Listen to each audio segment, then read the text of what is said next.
watching the Poor Boys Horology Podcast, the podcast for watch enthusiasts on a budget. Your host for today's podcast is Dr. Ed DeVries, an amateur horologist whose personal collection includes Timex, Rolex, and everything in between.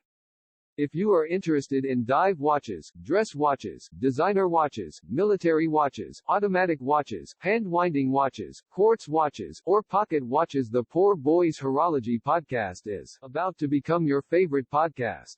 So click like and subscribe. Then sit back, relax, and enjoy today's episode of the Poor Boys Horology Podcast. I do my radio shows. I always say things like, it's always great to be back behind the Golden Dixie Heritage microphone, or the Golden TBR History Hour microphone, or the Golden Old-Time Gospel half-hour radio broadcast microphone. But today I'm not going to say that it's good to be back behind the old Golden Poor Boys Horology Podcast microphone, because I'm no longer using the Golden microphone. In fact, this was a few years ago now, I emailed Rush Limbaugh and I said, "Hey Rush," I said, where do I buy one of those Golden EIB microphones that you talk about so much?" And he emailed me back. He said eBay. Come to find out, they're about $12. And so I bought one and waited a couple weeks for it to come from China. I could have got one from the United States for about $25, but decided to wait a couple weeks for it to come in from China. And it worked great for a few years. For whatever reason, though, now that Mac has updated to Catalina, for some reason, even though it's a plug-and-play microphone, for whatever reason, Catalina's not been liking that microphone. And so I've had some production issues, actually. And my son, at Christmas time, he realized that I was having some production issues. And so he bought me this, and it is a blue microphone. It's a USB microphone. And so I'm going to use this for my podcasts now, and I'm going to use it for when I record radio shows here in the home studio. And so far, this little thing's working great. So I just want to give a shout out to the folks at Blue. Say, hey, great product. Thank my son for getting me this for Christmas. And if you're liking the sound quality of this broadcast, that's why. And as I said in our pilot episode back in December, that I would be probably receiving some watches for Christmas, so I'm going to give you a brief look at those. Before we get started, let's do a quick wristwatch check there. Let's see, get that in the screenshot there. There you go. It is a 1968 Timex Marlin, which was actually my grandfather's watch, one that was his everyday wear for probably about 20 years. And this watch has never been to a jeweler. And yet it still keeps perfect time. And, they say, takes a licking, keeps on ticking. I put it on my wrist, I set it, I wind it, and it's good to go. In fact, it was my everyday wear there for a little while. But still, every time I put it on, it's reliable, it's dependable. And every so often I put it on just because it reminds me of my grandfather, because it was on his wrist and I saw it there for so many years. The reason I'm wearing it today is because the theme of our show today will be collecting Timex wristwatches. And I saw a video not too long ago, right before Christmas time. I saw a video and I downloaded it. And it was from the World of Watchdom YouTube channel. And it was Why Collectors Hate Timex Watches.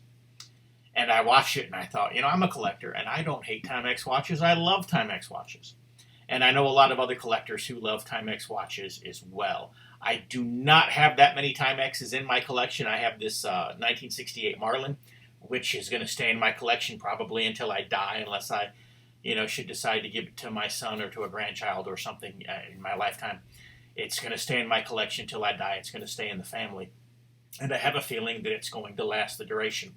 I have a 1978 Timex Camper, which is a hand-winding, I believe it's a 7-jewel hand-winding movement. And that is a military-style watch. It's identical to the military watches that were being issued during the Vietnam War. This is not a military-issue watch. It is a Timex-branded watch. Had it been a military-issue watch, it would not have had the Timex branding on it, and there would have been military stamping on the back of the watch, which is absent in my camper. But the camper is the same thing every so often. I throw it on my wrist for a couple days, wind it up, and it's good to go.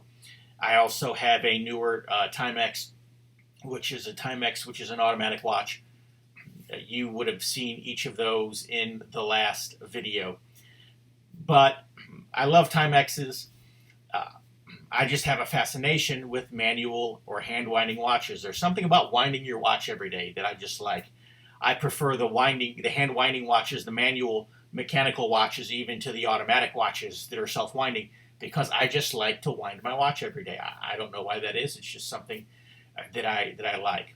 Maybe that's why I've kept my old Cub Scout Timex watch for so many years. It was the watch, of course, that I wore when I was in Cub Scouts, and it's amazing what great shape and condition this watch is in, especially when you figure when I was in elementary school, I was pretty hard on watches.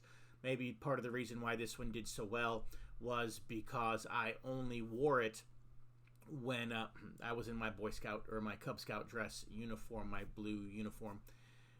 And so, it got wore to the den meetings, into the monthly pack meeting, but it really didn't get wore a lot. And so maybe that's why it's in such great shape. And of course, I have another Timex watch that was my father-in-law's watch that I do wear from time to time. And it's a Timex Expedition. It's like a military style, camping style, sports rugged type of watch. And sometimes I wear it. It's waterproof.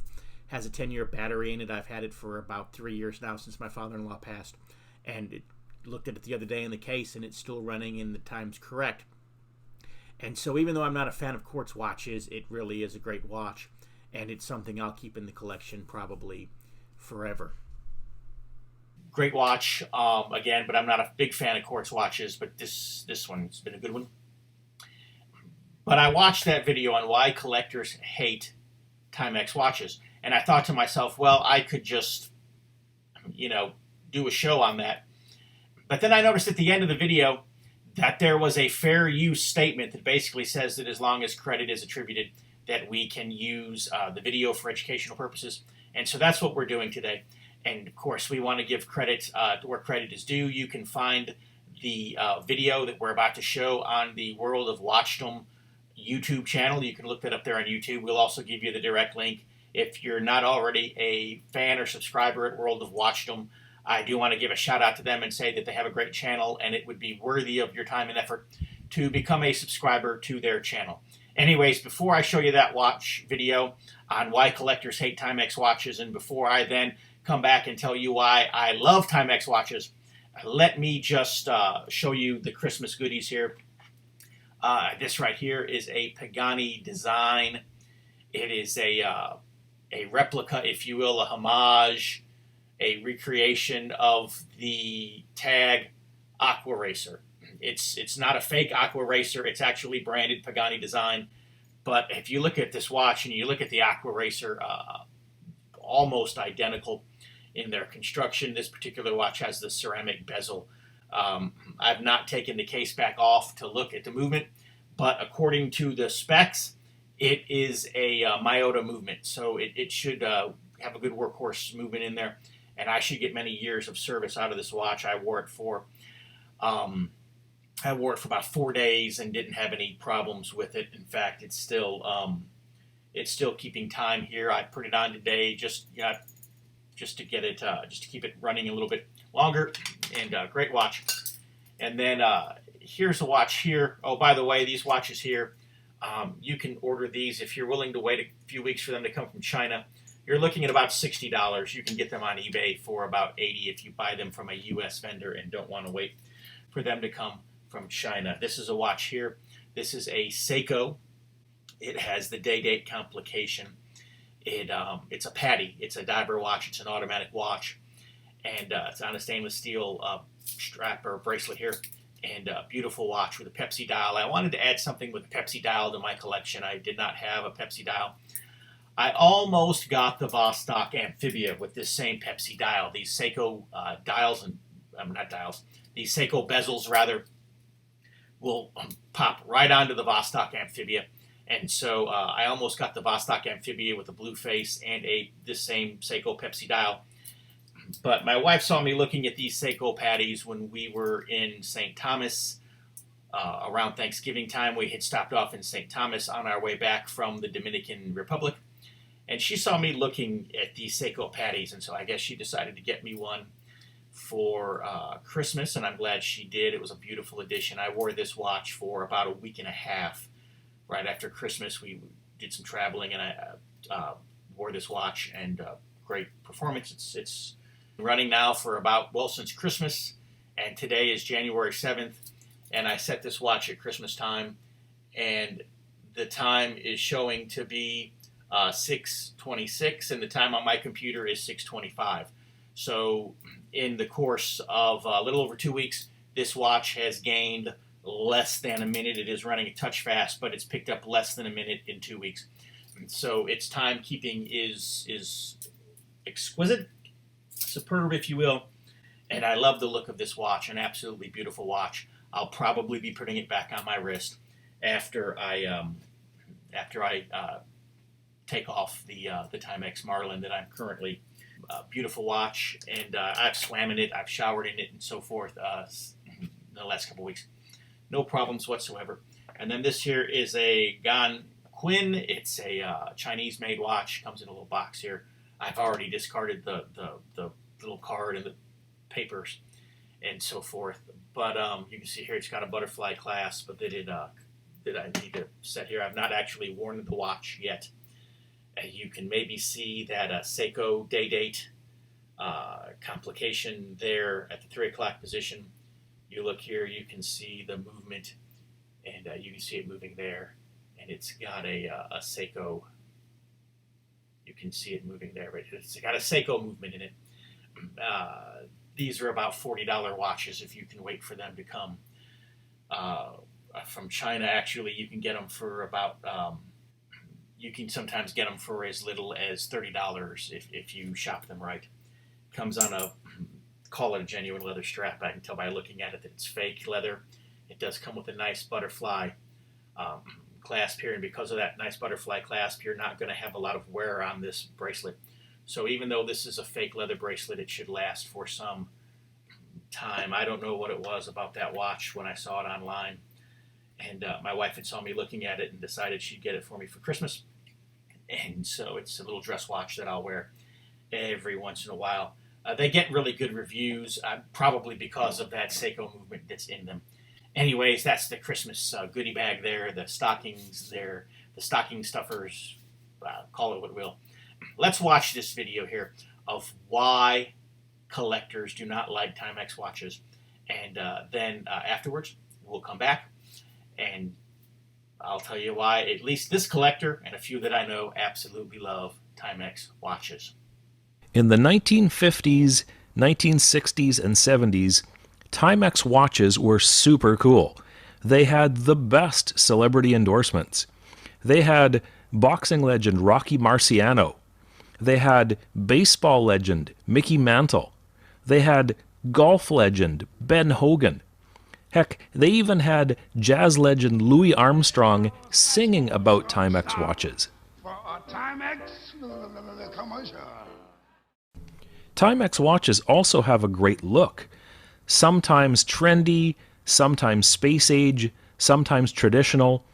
The Timex Marlin, introduced in the 1960s, has a classic look that is still a hot item today. On top of that, they were tough as nails watches. They were the watch that could take a licking and keep on ticking. They could do things that other watches simply could not do. For example, take a look at this video. Now we have attached a Timex Marlin to the arrowhead, and we're going to ask Bill Brining to give us a demonstration.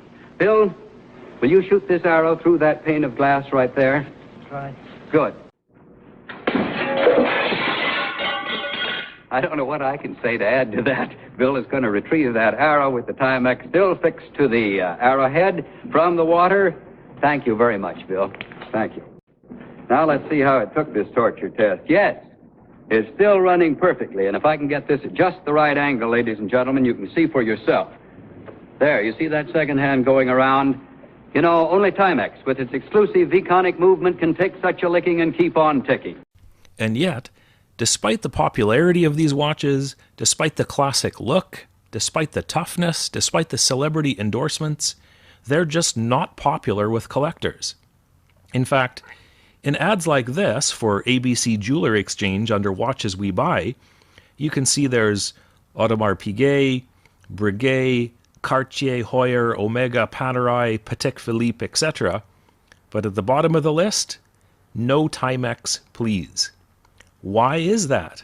Of course, you noticed that all of the watches on that list were watches that cost thousands of dollars rather than watches that cost tens of dollars or maybe $100 or so. That's the reason why they didn't want Timexes. They want multiple $1,000 watches. They want high-end watches. Timex is low-end. That doesn't mean that collectors don't like them. It just means this particular dealer doesn't want to deal in low-end or lesser expensive watches. Doesn't mean that there's not a large community of collectors out there looking for these low-end watches. It just means that this particular vendor or dealer is looking to deal in high-end pieces from which he can collect larger commissions. To understand why vintage Timex watches are not as good as other watches, you have to look at the movement and how it's constructed. So this is a wheel in a typical watch movement. The pins of this wheel are very, very tiny. The tips of the pins are so small that they actually can't be seen with the naked eye. But what this does is it makes the pins very accurate because there's very little friction, and that increases the accuracy of the movement, especially when you put them in jewels. And this is what a jewel looks like. So the wheel is underneath, of course, and the pin goes through this ruby jewel.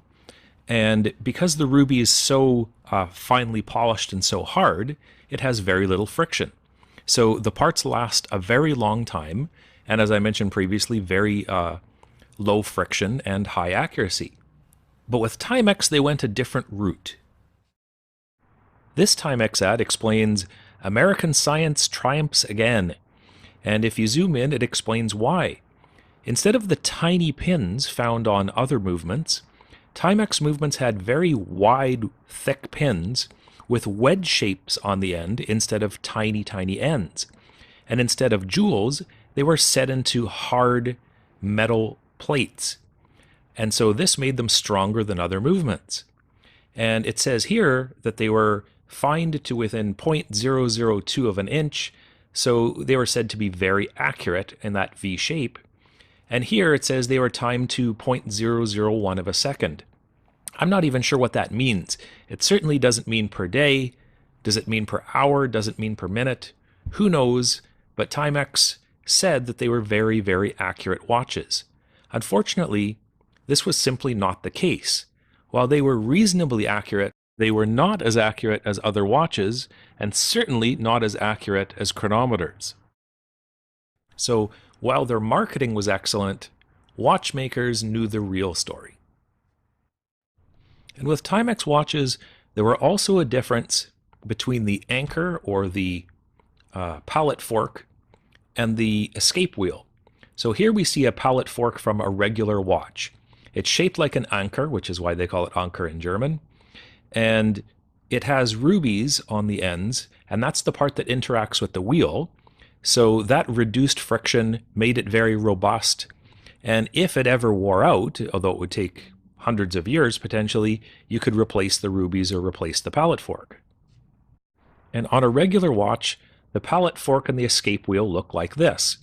The pallet fork has teeth that interact with the wheel, and as the wheel turns, the pallet fork flops back and forth and releases energy from the watch. This is in a normal movement. Normal movement, this is what the escape wheel looks like that I showed earlier. And in the movement working, it looks like this. Right in the center of the screen, kind of half hidden underneath that plate, you can see the escape wheel moving. And I'm trying to point it out with my tweezers here. And set into the jewel right beside it is the anchor, and it's clicking back and forth, releasing energy from the movement. That's how it works. Now this is my grandfather's Timex watch. And as you can see, it's quite beat up. The acrylic is cracked. It's got pieces, soldered to the back, worn out on the sides, and yet it still runs and it still has a classic look. And so that's what Timex Marlins were known for, is that robustness to work despite being abused. And it still looks pretty good, quite frankly. Now, if I pop open the case back here, let's give it a little snap. There we go. You can see what the movement looks like.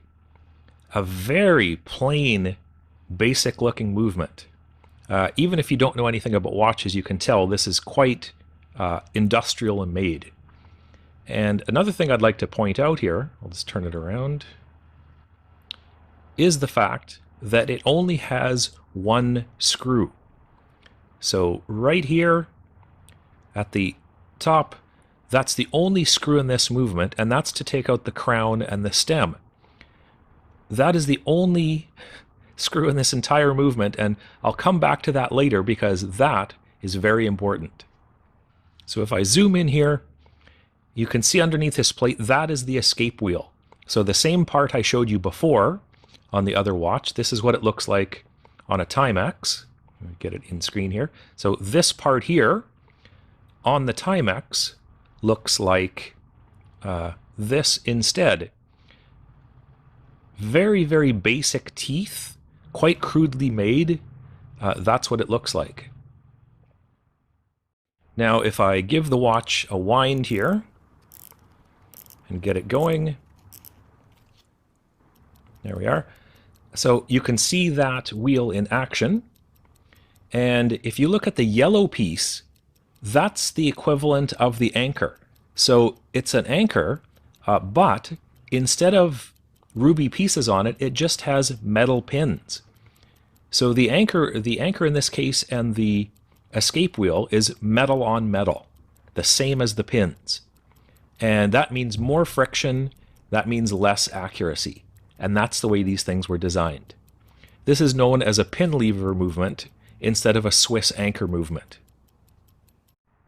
So if you take a Timex watch movement and compare it to another inexpensive watch movement, in this case a Russian movement, you can see the difference. Even if you don't know anything about watches, even if you don't know anything about watch parts, you instinctively know that the movement on the right is a superior movement. And once manufacturers realized this, they started to use this against Timex in their advertising. In this ad from Caravel, which is a low-end offering from Bulova, they've simply done that. They've put the two watches in the ad and saying, this is why a $10.95 Caravel is a better watch than a Timex. People can tell just by looking. In the 1950s and 60s, you could buy a Timex watch anywhere. You could go to your local newsstand and pick up a copy of your favorite pulp fiction magazine, a pack of Lifesavers, and a Timex watch and be on your way home. So back to the watch for a moment. I mentioned earlier that the Timex movement doesn't have any screws except the one to take out the crown. So how do you service it? How do you repair it? Well, the answer is you don't. The pins are metal on metal, and although they're thick and robust, they wear out because they're metal on metal. The escape wheel and the pins are metal on metal. These watches were designed to be used and worn until they wore out, and then they were thrown away. They were made to be disposable watches. So when you were done with your Pulp Fiction magazine, you could throw it away. When you were done with your Lifesavers, you could throw it away. And when your Timex watch wore out, you would throw it away. It was a disposable watch, and that is why it is not popular with collectors today. You know what I really liked about that video that you just saw is the fact that, he showed the internal workings of the watch. He kind of showed you the movements and showed you how the movement is put together. And, he did a really good job of explaining how that Timex movement was put together. And I could see why he does not like that singular construction. I can see his point, but at the same time, it's exactly why I love Timex watches, is because of the simplicity. And because of the fact that there's not a lot of moving parts, fewer pieces, less to break. Less to break, the longer it should last. I'm wearing a 1968 Marlin on my wrist. That's it's 2020 now. This watch is 62 years old, and for at least 20 years it was an everyday wear on my grandfather's wrist. And I don't know how many months of wear I have given it over the years. And again, takes a licking, keeps on ticking. Tick, tick, tick, tick, tick, tick, tick, tick, tick. I love the sound of that. Of course, the Timex of yesteryear is not the same as the Timex of today. Today, Timex offers quartz watches, which are excellent, like the Timex Expedition series, available in a variety of faces and models. It also has the Timex Weekender series, like this chronograph, which I think is a gorgeous watch. And they've introduced some of the old classics as well, including the Timex Marlin. Except now, instead of the more robust but unable to be serviced movement, they're using a modern mechanical movement with pins and rubies, made to last forever and with higher-end accessories like the leather straps and the gold-plated straps. Very nice watches, very good movements, and I should point out that Timex isn't paying me to say that. That's of my own goodwill and what I think of the company. But if anyone from Timex is listening, feel free to send me a Marlin because I'd really like one. Well, that's my review of vintage Timex watches and why they are not popular with collectors. I hope you enjoyed the video. In the links below, I have put some information on the modern Timex watches that I do like and links to those. There are many more videos to come, so if you haven't already subscribed, please hit the subscribe button as well as the like, and I will see you in the next video. So again, why I love Timex watches. If the watch does break, if the watch did stop keeping time, it is not a throwaway, because Timex movements abound. And you could take this to a watchmaker and they cannot repair the original movement, but there are movements that they can get and they can put them in there, and it's a very affordable fix as far as watchmaking goes. And so you can have your watch back in working order for a very reasonable sum of cash. And there's yet another reason why I like the Timex watches is because usually they just don't break. And there's something to be said for that. I also like their designs. If you're into retro things, maybe, I like the design. They're very simple. And I like that as well. Open your web browser and type in www.barnesreview.org and discover the Barnes Review magazine. In the Barnes Review, you will read vignettes of man, from the prehistoric to the very recent, from forgotten races and civilizations to first-person accounts of World War II and the late Cold War. There is no more interesting magazine published today, nor a more significant and important subject than real history. So visit www.barnesreview.org and subscribe to the Barnes Review. You can subscribe to receive the Barnes Review magazine in its print form, or in convenient electronic delivery. Our host has been a subscriber to both formats for years. So visit www.barnesreview.org and subscribe to the Barnes Review. One of the reasons I like the Timex watches is because they're just a piece of Americana. For example, I have some HMT watch, Hindustan Machine Tools, which is an Indian-made watch, which actually has a clone or a replica of a Citizen movement within it. HMT bought all of the tools for the Citizen's manual watch production when Citizen stopped making manual watches. And so you have the HMT, the Indian-made watch, is basically a Citizen watch, which with the Hindustan Machine Tools label or logo on the dial. And those watches are indestructible. I've got a couple of those in my collection. And again, those watches are older than I am and never been to a jeweler, and yet they just keep time. It's a beautiful thing.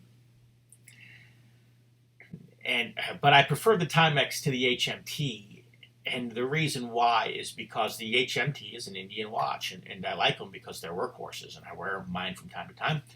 They look nice on my wrist. But something about the Timex, it's an American watch. Now, I realize that a lot of those Timex watches, like my Timex Camper, I believe, even though it's an automatic movement, was made in the Philippines. At least that's what I can gather from the history on it. A lot of the Timex watches and the movements were made in England. Some of them were made here in the United States, but yet even the Timexes that weren't made in America are very American. There's just something about the brand. It's an American brand. It's a piece of Americana, which was another thing I liked about the video that we showed there a few moments ago, was all the old Timex ads that were there in there. You're looking at this Timex Marlin right now. It's a dress watch. It's a work watch. I mean, it's casual. It's dressy. It goes either way. That was the beauty of the Timex Marlin and some of the other Timex designs. They were so simplistic, and yet they went any way you needed them to go. It was just a beautiful thing. As for collectors not liking Timex watches, I don't know how many Timexes I've bought on eBay over the years. I don't know how many Timexes I've seen them in, thrift stores like Goodwill and so forth. I don't know how many times I have seen those watches there, and I've picked them up for a few bucks. Sometimes I just type in Timex Marlin or Timex Mechanical into eBay and just see what I get. And sometimes I'll see one and I'll get a good deal on one and I'll buy it. I don't know how many Timex Marlins I've owned over the years. Just none of them are this one. None of them are Grandpa's watch. And so sooner or later, I know somebody who wants one. People know my fascination with Timexes, and they'll ask me. They'll say, "Hey, do you have an old Timex?" And sometimes even other watch collectors will be like, "Hey, do you have this one?" So long story short, so many Timexes have gone through my collection, but they've not stayed there over the years. The ones that stay there, they stay there for a reason. My Cub Scout watch stays there because it was my Cub Scout watch. My Marlin here on my wrist, it stays there because it was my grandfather's watch. My Camper, it stays there because, I got that thing. I got it used, but I got it so I could wear it in Boy Scouts. And I later became a collector of military watches. And it's just, I have history with the watch, and so I keep it. My Timex automatic watch, I got that one just because when I was seeing that the Timexes were coming out with automatic watches, it's like, hey, I want one of the newer Timexes because I don't know how much longer they're going to be making these. I don't know how many Timexes have gone through my collection over the years, but they're just great watches. And like I said, every so often I'm picking one up here or there. The problem now is as the Timexes are getting older, a lot of the Timexes are becoming just, I see so many quartz watches. The mechanical ones are rare. And when I come across one, and sometimes I've picked them up and, they didn't work very well. Sometimes I've given them away or, I've just turned around and resold them on eBay or something, just to somebody else, just because I found it. And when I sell stuff on eBay, I don't make promises that the watch can't fulfill. In other words, if I'm selling a watch on eBay that I picked up at the Goodwill store, and I paid $2 for it at the Goodwill store, and I'm going to sell it on eBay, maybe somebody's going to give $8 or $9, maybe they're going to give $15 for it. It's going to go for what it's going to go for. But I'm going to represent it honestly. In other words, I'm not going to say, hey, here's this great watch. And, I'm not going to say that it was serviced by a jeweler when it wasn't. And I'm not going to say that it keeps perfect time when it doesn't. I'm just going to say, hey, here's an old 1972, Timex hand winding watch. And, it needs to be serviced. And somebody will still buy it because they're a collector and they want it for whatever reason, even knowing that it's not keeping time or knowing that it's keeping poor time or knowing that it doesn't wind or knowing whatever I tell them the problem is with it, because I'm always honest about those things. I don't want to, let's face it, I've had a couple times I've bought stuff on eBay from a less than honest seller, And it's a bummer, and I don't want to give that same experience to somebody else. So, I want to be honest in my dealings. And so anyways, yet they still buy it, even though I tell them what's wrong with it. You say, why? Because collectors love Timex watches, despite the video that you just saw that says that they do not. I have a few watch collectors who sometimes, knowing my fascination with Timex, they'll come to me and say, hey, do you have any Timex right now? Welcome to the Christendom curriculum. Every parent who decides to homeschool wants to secure a great education for their child, while also saving time and money. But these days, many parents have another concern. They also want a homeschool curriculum without all the multiculturalist, politically correct diversity doctrine that's really little more than a thin disguise for an anti-Christian, anti-American, and anti-Western civilization bias. Now there is such a curriculum. The Christendom curriculum gives your children a complete education in Bible, history, literature, and more, focusing on the classic academic skills of reading, writing, and arithmetic. But we also tell the story of Christendom, the story of the Christian nations, especially as Christ's kingdom has been historically manifest in the nations of Europe and America, and we do so without apology. The Christendom curriculum is the only Christian nationalist homeschool program you'll find. We support the right of the European and American peoples to their historic Christian cultures against the globalist leftists who want to destroy those cultures. Not only that, but we provide assigned reading courses for various hot-button subjects in our current culture wars, including feminism, social justice, and cultural Marxism, among others. These reading courses will teach your kids how to survive a social justice warrior attack, how to debate with leftists on social media, how to reform their local churches and communities, and more. We're living in a time of tremendous historical and social change. Christians have the opportunity now to begin building the culture and civilization of the next 1,000 years and beyond. It's an exciting time to be alive. So if you want to help raise the next generation of culture warriors, if you want your children to grow up with a love for Christ's kingdom and for their own nation, while at the same time learning how to defend America and rebuild the West, the easy-to-use Christendom curriculum is for you. Click the Learn More button to get in on the action. And thanks for listening.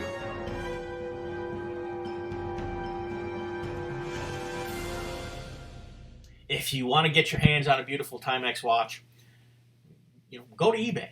eBay is full of Timex watches, and you just have to kind of be careful. Read the descriptions, ask the sellers questions. Of course, what you'll want to do is check the seller's feedback.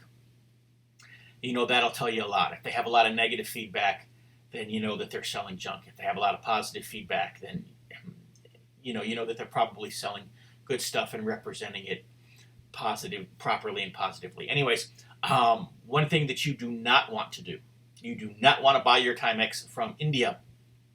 If you say why, you're probably buying a Franken watch. And it says right there, serviced by jeweler.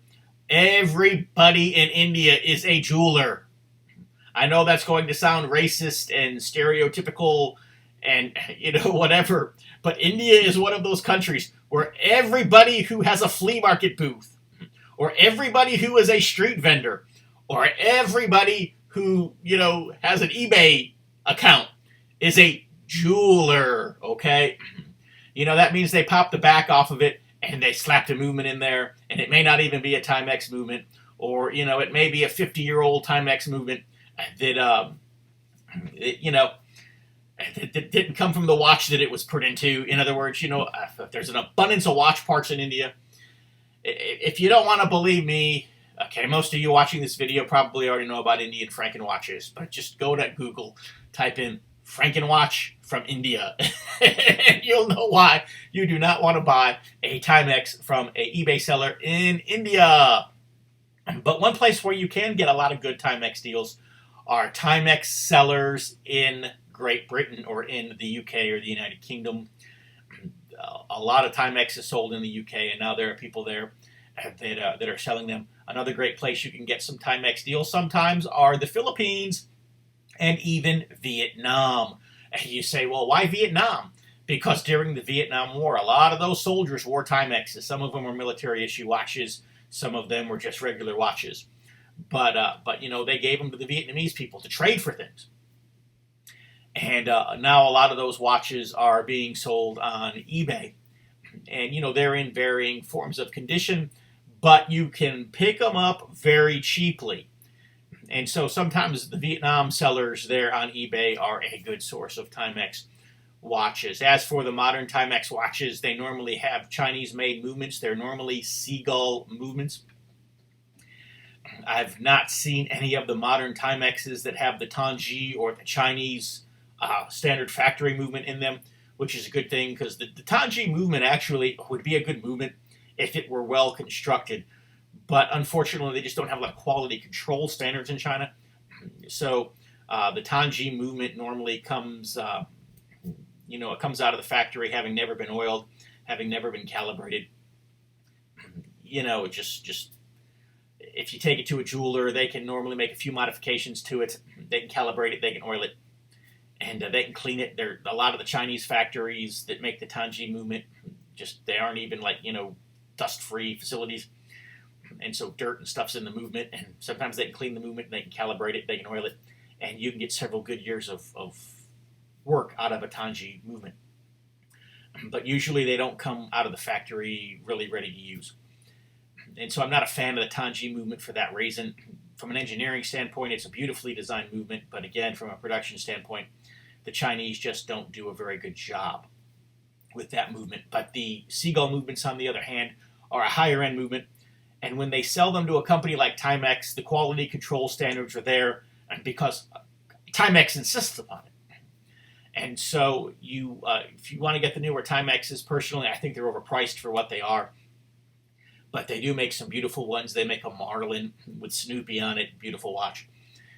They make some of the automatic movements, and they've got seagull movements in them, and they're great watches. So again, might be something you want to add to your collection and kind of start a newer heirloom, if you will, rather than starting off with somebody else's heirloom. Start off with your own, buy it new, have some history with the watch, pass it on to the next generation.